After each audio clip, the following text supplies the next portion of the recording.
Imagine the symphony that instead of the instruments are actually hormones that are all collaborating and playing the tune of your metabolism. Now imagine what happens with inflammation. This is like having a gang of thugs break their way into the concert hall, and now they're rushing the stage and they're kicking over the chairs and the music stands and the instruments. That's the same as inflammation coming into your fat. This is the setup. This is for metabolic disaster. Eating a lot of ultra-processed foods can increase your risk of diabetes, type 2 diabetes, as high as 53%. The first cause of insulin resistance is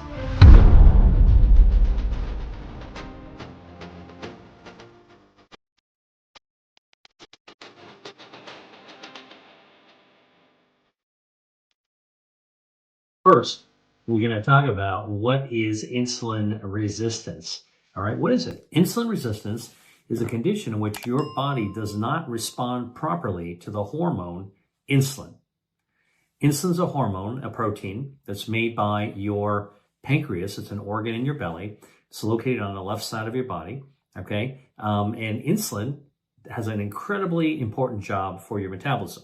It helps to draw in blood glucose from the food that you eat. Blood glucose is the fuel that comes from the food. So when we eat food, we're filling up our gas tank, we're adding fuel to our systems, and insulin actually helps to draw that fuel from our bloodstream because we're eating it, going to our stomach, the fuel is getting absorbed into our blood, and insulin draws it in to our muscles, stores the extra energy into our fat, and also brings some to our liver as well. All right, absolutely critical role for healthy metabolism and give you enough energy. Now, insulin resistance occurs when your body doesn't respond in the right way to insulin, meaning you can make insulin, but guess what? Your body's not responding to it, so it's not able to, insulin's not able to draw that blood sugar in. And guess what happens at that point? Well, your body's going to make more insulin to try to compensate for it. It just thinks, insulin's not working. Let me just make some more to bring in more blood glucose. Doesn't work. So you make more insulin. You just basically just goes up, up, up, up, up. And guess what? The blood glucose isn't being drawn properly into your tissues and your cells. So it builds up in your blood. So when you hear about blood glucose levels rising like a tide, okay, going up, up, up, up, up, that's actually what might be happening, is that you have insulin resistance. All right. So blood sugar runs high.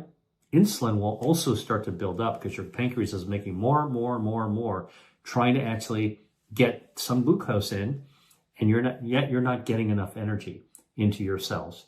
All right, you're not getting enough fuel in your cells. This is the setup, insulin resistance for metabolic disaster. Okay, and in fact, it is one of the core things that happens, core problems that happens in something called metabolic syndrome, and which will lead eventually to type 2 diabetes, right? This is kind of like a problem, a metabolic problem of epic proportions in the modern world. The first cause of insulin resistance is living a sedentary lifestyle. Sedentary actually just means sitting around, all right? And not moving. Now, we know sitting around isn't good. We used to call it in the old school days, don't be a couch potato. Most people are actually sitting all day long, even if you're, in otherwise good shape. All right. Because we got screens that we're all staring at now. Right. And, but the problem of this is that even when you're like actively working on a laptop or on a phone and you're sitting down a lot, it puts you at risk for insulin resistance. If you are somebody who spends a lot of time sitting on your butt, all right, sitting down, and look, it might be it's not because you're lazy, it's because you might be working really hard. It's time to get on your feet and become physically active, all right? The sedentary lifestyle, okay, is linked to insulin resistance. We know this for a fact. If you're sitting all the time, you're at higher risk of actually developing insulin resistance. Fiber, which is found in the foods that we eat, like whole plant-based foods are packed with fiber, are really, really important for a good, healthy gut microbiome. Gut microbiome is a healthy bacteria that lives in our gut, 39 trillion of them. Most of them live in a part of our gut called the colon, right? And there's a part of the colon called the cecum. It's kind of like a baggy area of the colon, the large intestines, right where it begins. And then the colon goes up, it crosses your body, across your belly, and then goes down, then the poop chute. All right, that's basically how food gets expelled. But in the cecum, which is where the colon begins, is like the sacky area, huge amount of gut bacteria, healthy gut bacteria, live right there. They need dietary fiber to be healthy. And in fact, when you feed them dietary fiber, all right, eating an avocado, eating mushrooms, eating broccoli, all right, eating a pear. So lots of foods, delicious foods, actually have dietary fiber. But when you feed the gut bacteria dietary fiber through whole plant-based foods, you know what your gut bacteria do? They pay you back because they're happy, all right? And they release their own substances that are beneficial for health called short-chain fatty acids. And these short-chain fatty acids help to lower inflammation. They help to lower your blood cholesterol. They tend to make you more insulin sensitive, so they fight insulin resistance. And they can text message your brain and help your brain release social hormones so you're in a better mood. You got to be in a better mood to make the best possible decisions, right? So this gut bacteria thing is super, super important. And if you don't have enough fiber in your diet, you are not actually feeding your gut microbiome. Okay, so think about your gut microbiome like a pet you might have at home. You might have a dog, you might have a cat, you might have a goldfish, you might have a pet bird. What do you do as a pet owner? Well, you're just dutifully, you never forget about feeding your pet, right? And like if you have a pet dog, how does your pet dog pay you back after you feed it? It comes over and gives you a lot of love, right? So our gut bacteria, we feed it dietary fiber, and when they're happy, they pay us back, not by nuzzling us or licking our face. Our gut bacteria pays us back by releasing short-chain fatty acids, SCAFAs. We even know the names of them. There's 3 of them: acetate, butyrate, and propionate. I'm just telling you that we know this stuff, right? I'm a researcher, I'm a clinician, I'm a communicator. Like, we have to really convince people when we're talking about something that we know exactly what we're talking about. And I'm a scientist, so I do know this stuff, all right? And I can tell you that dietary fiber helps our gut bacteria make those short-chain fatty acids that lower inflammation and counter insulin resistance. So if you want to actually get back to a healthier insulin-sensitive state, got to eat some dietary fiber, foods with dietary fiber. What are some of the high fiber foods that I think taste great? Lentils, all right? Sunflower seeds, that's a snack. Oatmeal, that's a breakfast. Beans, that's a dinner that if you make enough of, you'll have some leftovers for the next day for lunch. Avocado, spread it on toast, just enjoy eating it, cut it into a salad, great source of dietary fiber. Broccoli, raspberries, Brussels sprouts, corn, popcorn, even a good source of dietary fiber. Barley, another good source of dietary fiber. So I just listed some of the really high fiber foods. Ultra-processed foods, eating it, bad for overall health. So many reasons. Bad for brain health, bad for cardiovascular disease, bad for gut health. There's many, many reasons why. But it all comes down to the fact that these ultra-processed foods take, normal whole foods, stick them in a factory, and grinds them and processes them and puts them into a form that doesn't exist in nature. And then there's a bunch of additives that are included, thrown into the mix. This is preservatives, artificial preservatives, and then flavoring, artificial flavorings, and coloring. Most things, after a while, their color isn't so brilliant. So anything that's really atomic colored, or kaleidoscopic colored, like really bright, highlighter colored, probably artificial coloring, all right? And then sometimes there's artificial sweeteners in there as well. And we know all of these things can be damaging to your gut microbiome, your healthy bacteria that helps your body fight insulin resistance. So good gut health is absolutely critical. And you can't have good gut health if you're actually eating a lot of ultra-processed foods, all right? So this is something that you just need to be aware of. Ultra-processed foods also is connected to building up too much excess visceral fat, the kind you definitely don't want to actually have too much of, like we talked about before. So cut down or cut out your ultra-processed foods. So how do we know all this makes a difference? Well, researchers have actually looked at this. Now, one study out of Canada showed that people who are eating a high level of ultra-processed foods, you know what?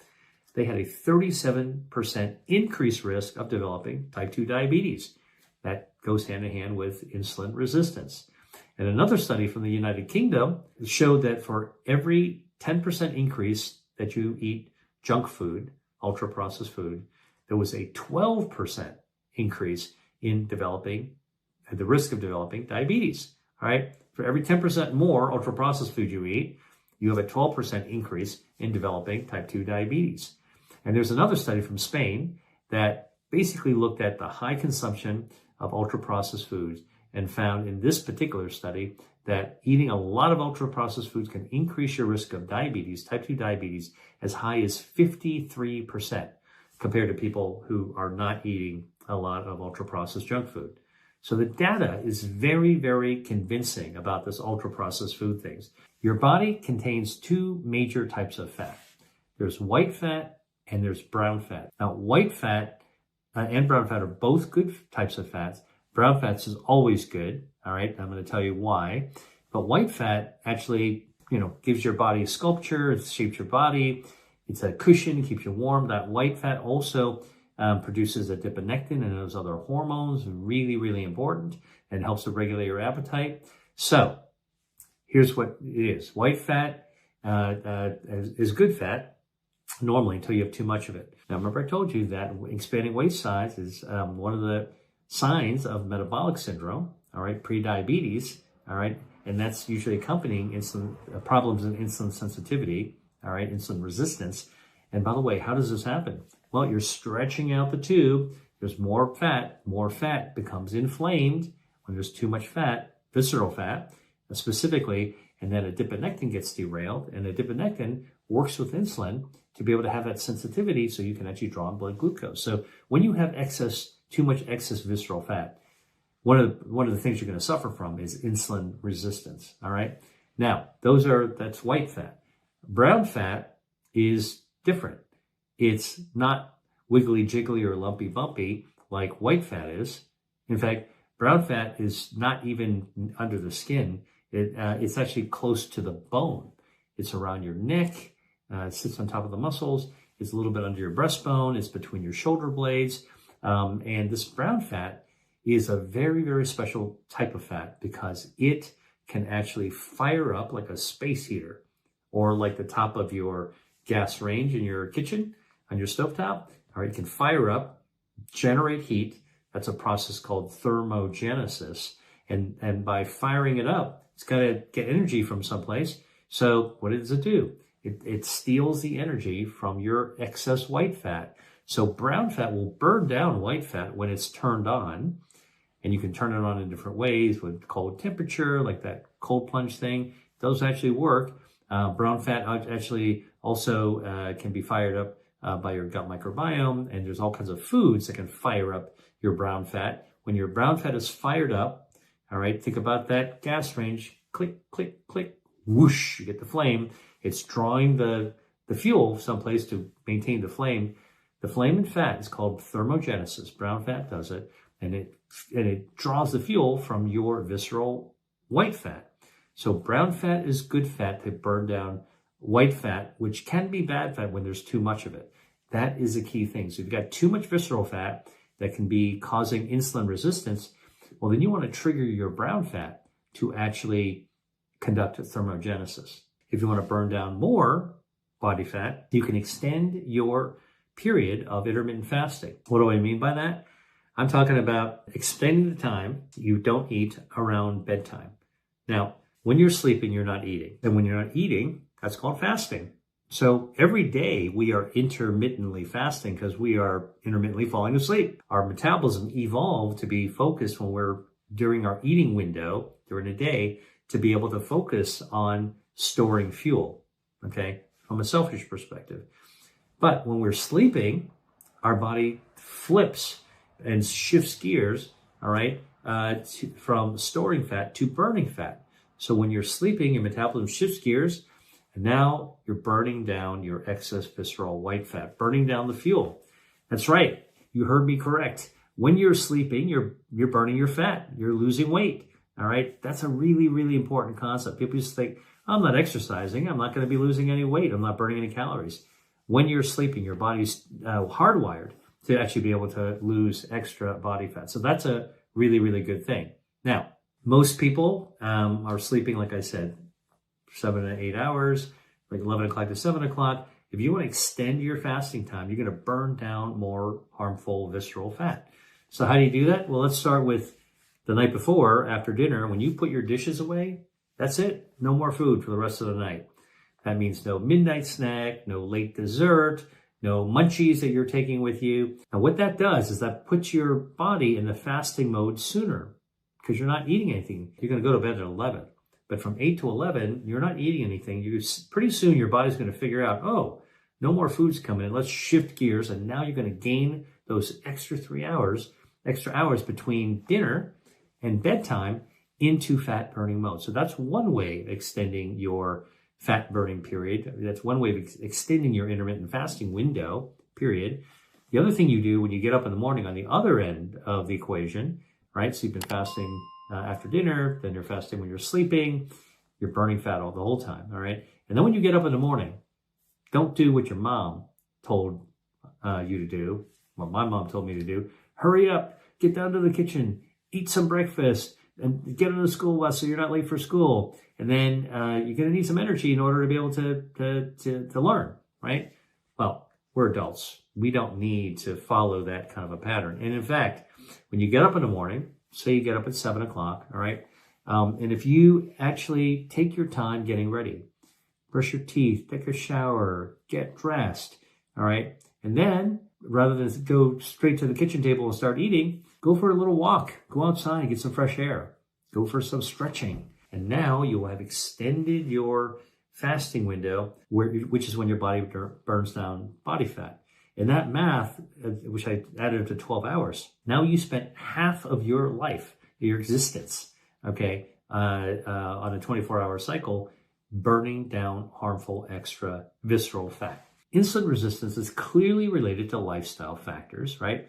But it turns out that genetics can play a role too. So if you have a family member, mother, father, brother, sister, grandparents, all right, that has had metabolic syndrome, pre-diabetes, there's a higher chance that they themselves are going to actually go on to develop type 2 diabetes. And based on the genetics, they may actually have insulin resistance. And based on the genetics, you might get insulin resistance as well. No, I'm not going to do a deep dive into the genetics of insulin resistance. It's actually a pretty complicated story. But what I will tell you is that, and you got to trust me on this, that there have been researchers that conducted a type of research study called genome-wide association studies, genome-wide. So you take a look at all the human genes and you look at big populations and you sequence the population's genes, and then you try to figure out like what are the links that tie things together, what are the common things. You can look it up on Google if you want to learn more about it. Genome-wide association studies, GWAS. It's a research tool, all right? But it's been shown doing this genome-wide association study that there are at least a dozen genes that you can inherit from your parents that are linked to a higher risk of insulin resistance. So genetics do play a role, all right? And by the way, just to prove it to you that this is known, some of these genes have tongue twister names like PPARG or KLF14 or IRS number 1 or FTO or TMEM163, so on and so forth. So you don't have to remember any of that stuff. Just leave it for scientists, people like me. Like we have to dive into that stuff and make some sense out of it. But the point is that genetics from your parents can, if they have insulin resistance, could be passed down to you. Hey, if you like that video, then you're going to love this one. Check it out.